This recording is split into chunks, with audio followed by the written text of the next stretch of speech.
Kur fillova të flas për falje si mjet pasurimi, njerëzit menduan se kisha humbur mendjen.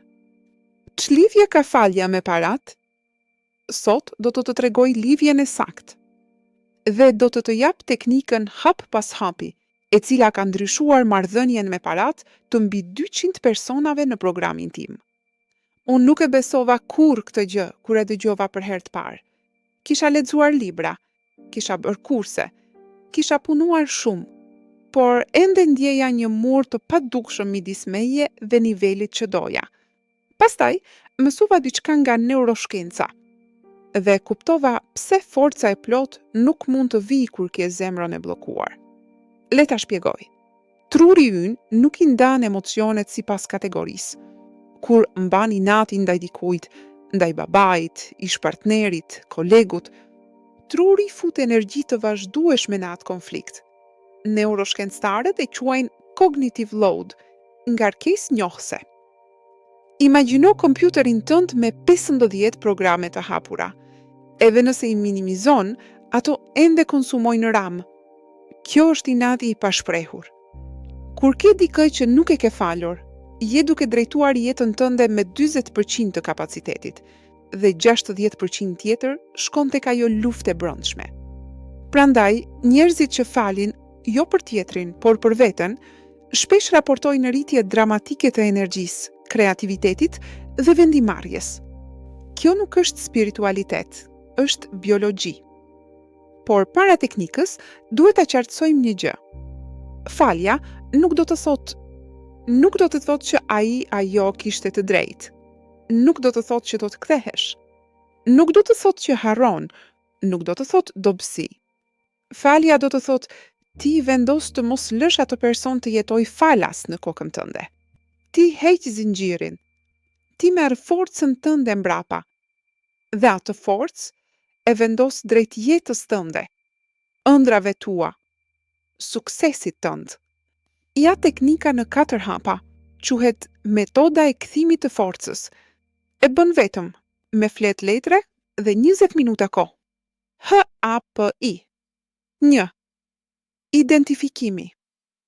Merë një flet dhe shkruaj emrat e të gjithë personave ndaj të cilëve ndihen. Inat, hidhërim, tradhtim, zhgënjim të thellë. Mos filtro, mos gjyko, vetëm shkruaj.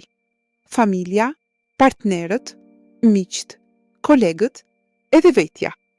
Shpesh lista është më e gjatë nga sa mendojmë. HAPI 2. Njohja. Për secilin emër, shkruaj. Emri më dëmtoi duke bërë çfarë? Dhe kjo më bëri të ndjeja ndjesia. Jo si akuzë, si fakt.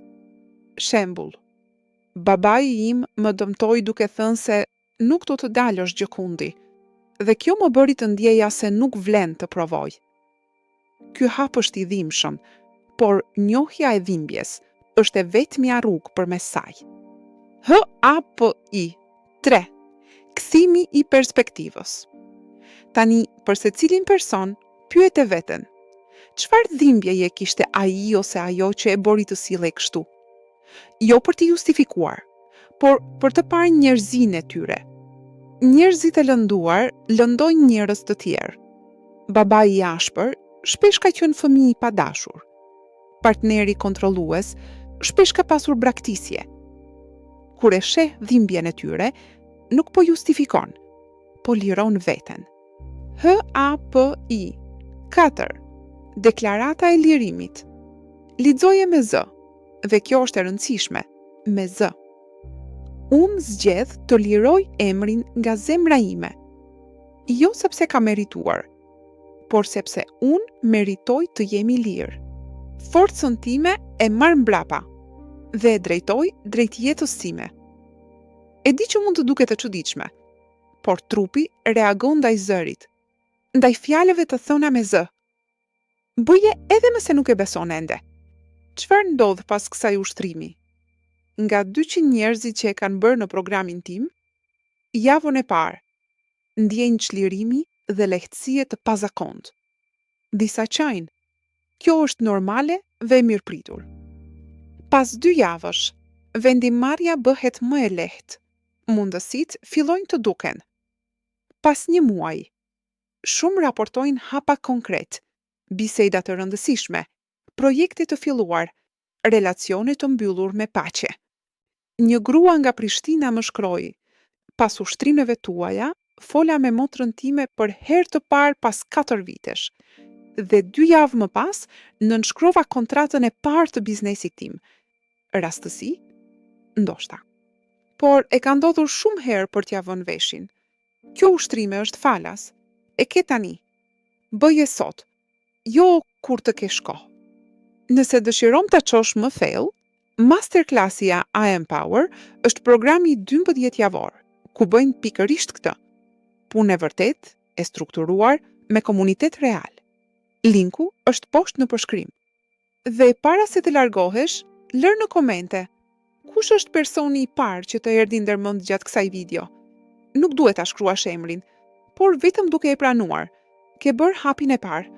Shihemi të mërkurën.